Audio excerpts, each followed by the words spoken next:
Who is the enemy?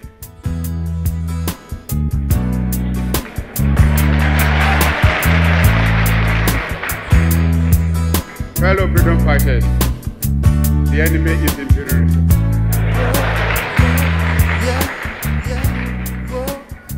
Which uses we were 10 representing the 10 regions. 10 women were elected in the First Republic. That is from 1960 to 66. But the number was increased before 66 coup to 19. So in all were 19 women members of parliament. And outside of force, Dr. Kwame Nkrumah's government. Oh, he was a man of vision. With Kwame Nkrumah, if he had been alive today, Ghana, look at all the factories, the infrastructure they set up. We wouldn't have been in want at all. Ghana would be leading. We would have attained African unity. It's unfortunate. Anyway, when he died, one of his people who did not understand him said Nkrumah lived ahead of his time. In fact, Nkrumah lived ahead of his time. Nkrumah has a legacy. He's the founder of our nation. Without Nkrumah, we wouldn't have got Akosombo. The whole of Tema Township and the harbor. You know, Tema, it's an artificial harbor.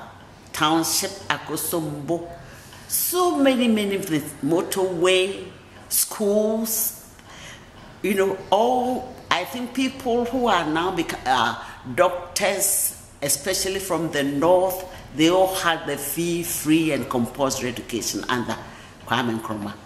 He built universities like Legon University College of Science and Technologies, and Nkrumah University of Science and Technology in Kumasi, Cape Coast University, and lots of them. Hospitals like G from Kumasi, polytechnics. Nkrumah was a great builder. He built Ghana and Africa unity. With Nkrumah, we would have gone far, and Africa should have been united by now. If Nkrumah were allowed to continue, by now Africa would be United States of Africa. He have one connection between democracy, freedom, and women's rights. We do. We have human rights. Women and democracy have been in existence for a long time.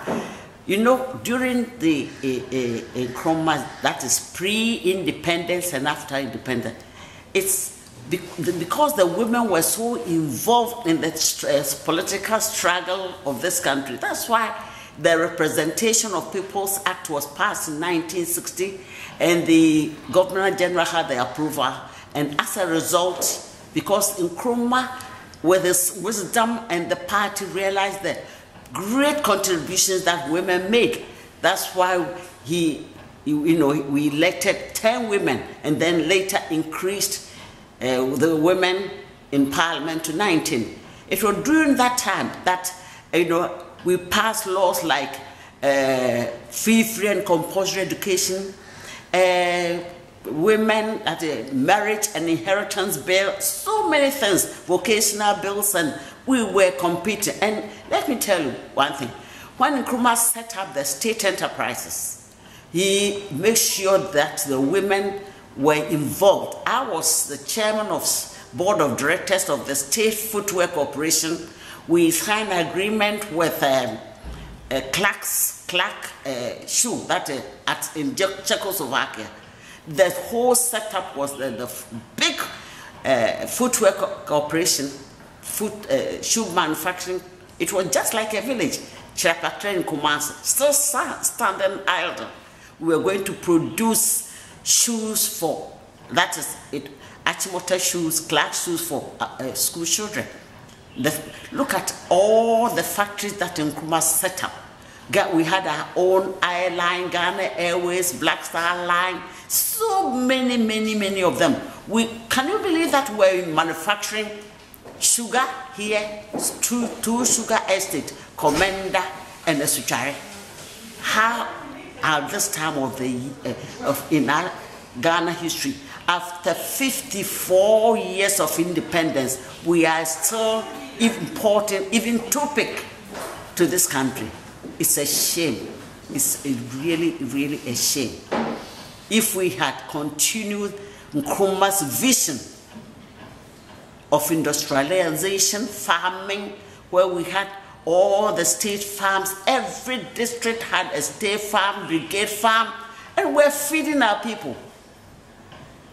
Ghana is not a place even to import rice, and yet Ghana is so handicapped. Things are falling apart. We've gone backward. After 54 years of Ghana's independence, we still can't feed ourselves. It's a shame. Who is the enemy?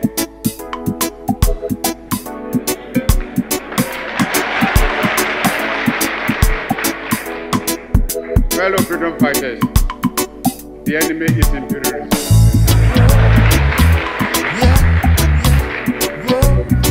Which uses as its weapon colonialism